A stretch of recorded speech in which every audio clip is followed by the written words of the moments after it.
All right, welcome back to Cousin Sal's Winning Weekend. Let's bring in our guest. After being drafted by the Philadelphia Eagles, this gentleman stepped right in as a starter and never looked back, unless it was for an interception, which he had at least one of every year of his career, 14 straight seasons. And now look at him. He's about to be inducted into the Pro Football Hall of Fame class of 2025. Here he is, Eric Allen. What's happening, Eric? Hey, what's going on, man? Still floating on clouds a little bit with the news earlier this month, but it's been awesome. And people talk a lot about what it's going to feel like, but you never know, And so it's been like a roller coaster, but it's all been up. Yeah, don't come down. It doesn't look like you're coming down anytime soon. That smile from ear to ear. I watched the video of you finding out that you were going to be inducted. The other day, the knock on the door came from Randall McDaniel, and you seemed genuinely surprised. Were you surprised, or were you acting surprised? No. I wish I was acting. I'd be in Hollywood or something. Well, about last year, the Hall of Fame called a couple weeks before the Super Bowl to let me know, hey, you didn't make it. We didn't want you waiting around, but you can't tell anybody. So as the process started to get deeper and deeper, and I didn't get a call, I'm thinking, all right, I'm in here. I didn't know they had talked to my wife, Lynn, about 10 days before, and she had to come up with this elaborate scheme to why everyone was going to be at the house. She did a great job. We're going to present my granddaughter with an award at school. And so we're all about to walk out the back door, and someone knocks on the front door. And as soon as the knock happened, everything, the whole story, everything that has happened the last 10 days kind of all smacked me in the face. I was like, oh, man.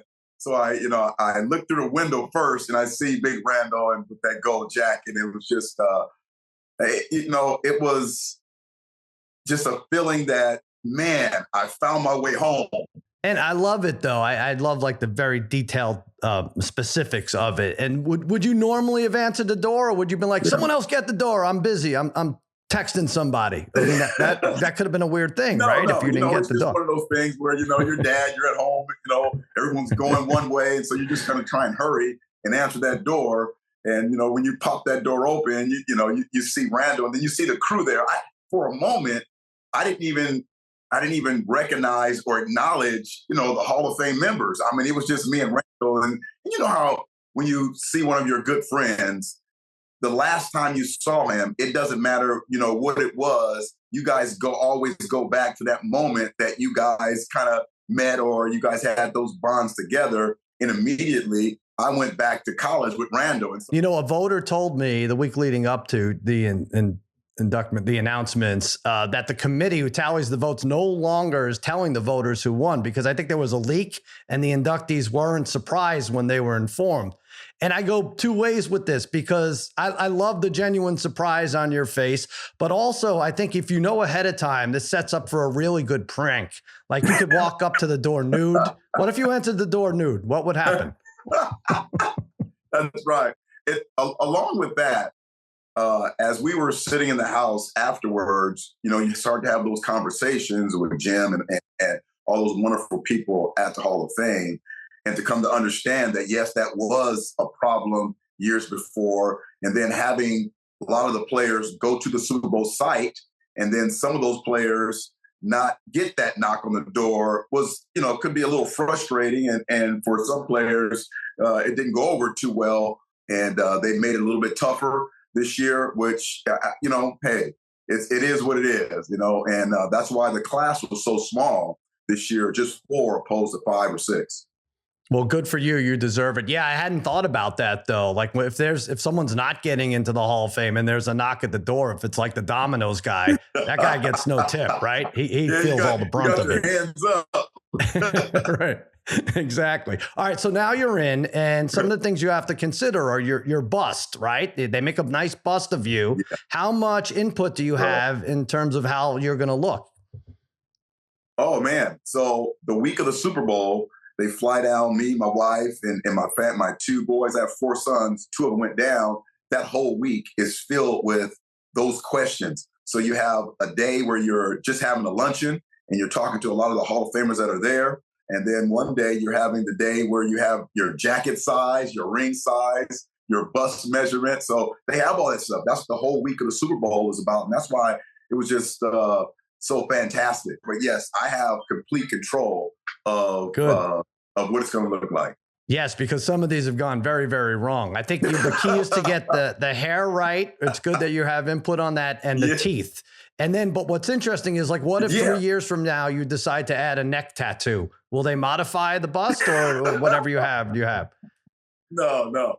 And they told me no teeth because it just doesn't come out right. Because you're thinking, you got the pearly whites, but they're not going to be pearly whites. They're going to be bronze. So right. Other than like if you're Michael Strahan and you have the gap in your tooth, will it work? Yeah. But they said, hey, just kind of make sure you choose something that doesn't have a smile. Yeah, you can't unless you're Strahan or Jack Lambert, who are missing various teeth or spaced out. Better off going with the toothless smile. All right, what about the speech? How long are you going to work on this? Are you going to run it through GPT, or is it maybe it comes out on its own? Maybe try that. That's a great point. So up until now, all the rest of the guys, they really didn't have the opportunity to use Chat GPT, but I won't. I just I'll sit down with the family, and of course, this is the opportunity. I've done it, right? So this is an opportunity for me to make sure that all those folks who helped pour into the foundation, are mentioned and given their flowers. So that's going to be very important. So, man, I don't know. I don't have a time limit right now. I'm pretty sure I'm going to still have some words left before they start to play the music and turn the lights off. I don't know if you ever saw Evening at the Apollo. They used to have a guy come out with a cane and pull out the accent. Yes. Yeah, maybe they hire him for that. Hopefully they don't use him for you. All right, so listen, as if that weekend wasn't exciting enough, then your former team, the Eagles, goes on and wins the Super Bowl. How much did that mean to you with this current team? It was great. Just perfect timing, icing on the cake.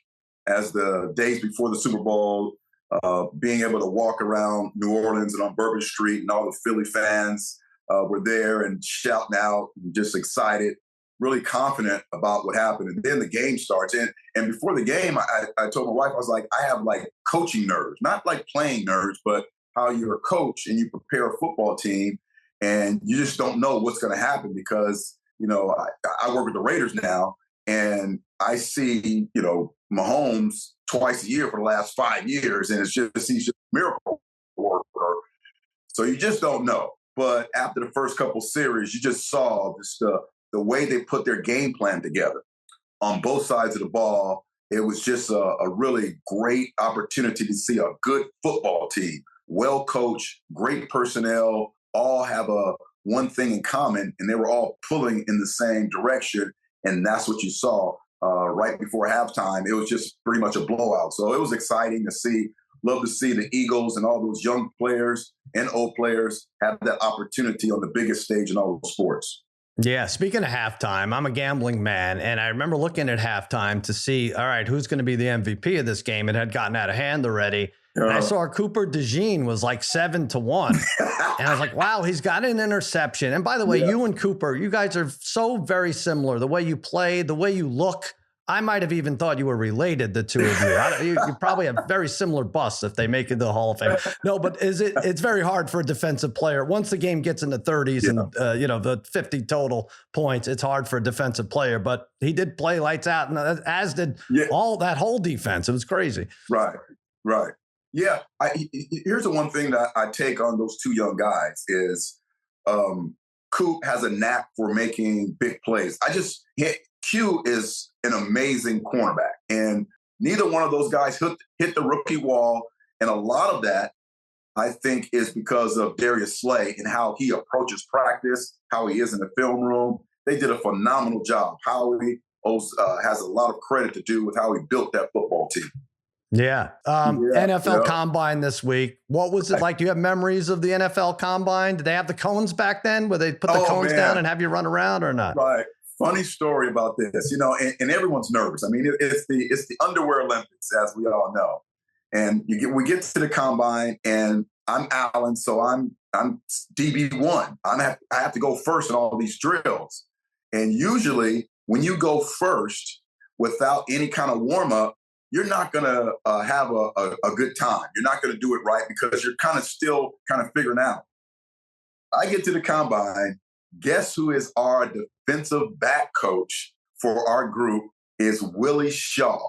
Willie Shaw had been my defensive back coach at Arizona State. He recruited me. So what was great was every drill we got to, he let me do the drill first untimed. And then, okay, you ready, Eric? So everybody got to see what the drill's about. Oh, wow. Okay, now we're going to do it for time. Now go. Nice.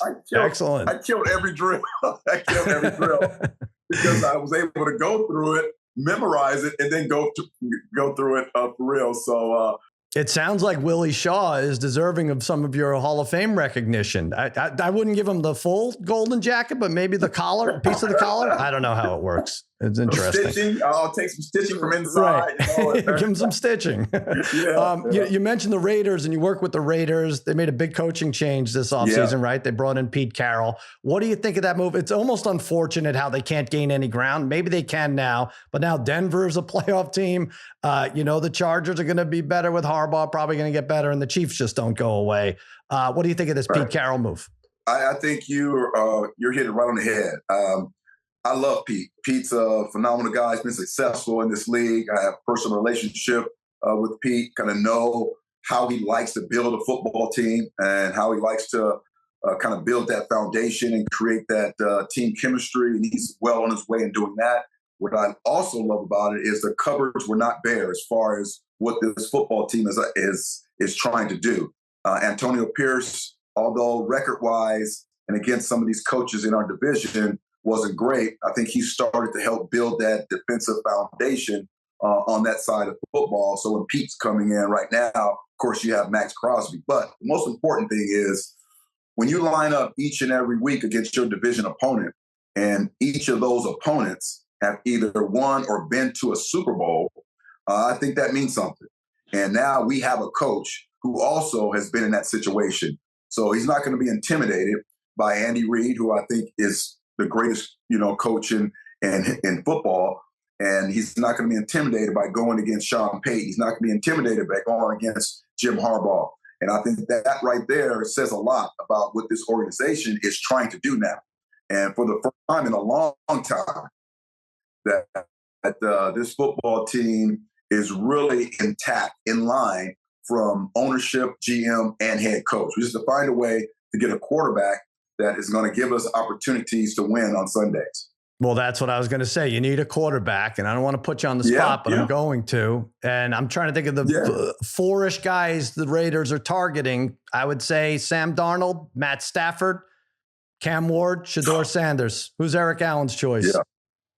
I think we need a quarterback for right now because we're not in the business of building for the future without having opportunity to win right now, because you never know when those injuries or those personnel situations, other teams are going to hurt them. So you have to be ready to take advantage of those opportunities. Matt Stafford would be phenomenal for this football team. I think he's still a top 10 quarterback in this league. Of course, Sam Darnold has had an outstanding year. I'm not sure how he fits in a Pete Carroll type of offense. But one thing that I know is Pete is really concerned about the quarterback position and not having the quarterback position be the focal point of the offense. Jot that down. Eric Allen wants Stafford on the Raiders. Hopefully that makes news. No, that was a good answer. All right, I need another one out of you, Eric. But before we let you go, I have one last question. We call this Cousins Conundrum. Cousins Conundrum. Okay. This is not a scenario you've been approached with yet, I'm pretty sure, but here we go. It came from my head, and it's going to be stupid. You are about to get the gold jacket put on you in Canton, Ohio, and a man comes up to you and instead offers you, in exchange for your gold jacket, a golden ticket that gives you $10 million a year for the rest of your life and a chocolate factory. Do you take the deal? Do you give up the Hall of Fame honor?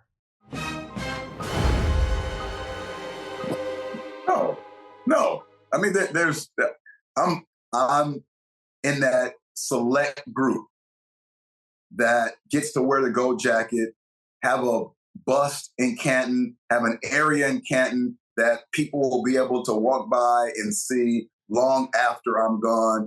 And no, I wouldn't trade a ticket or anything for that gold jacket. I admire your answer, but I think even fewer people own a chocolate factory. If you're really talking about a select group, are you allergic to chocolate? You just don't. I don't know if was that the deal breaker? I'm a vanilla guy. Okay. I have to choose like milkshakes and ice cream. I'm a vanilla dude. So maybe if you would have started off with a vanilla, we needed to go vanilla factory. I told the producers. Obviously. Eric Allen, thanks again. Congrats on the upcoming induction into the Hall of Fame, and good luck with that speech. I appreciate your time. All right, man. Anytime, man. Thank you.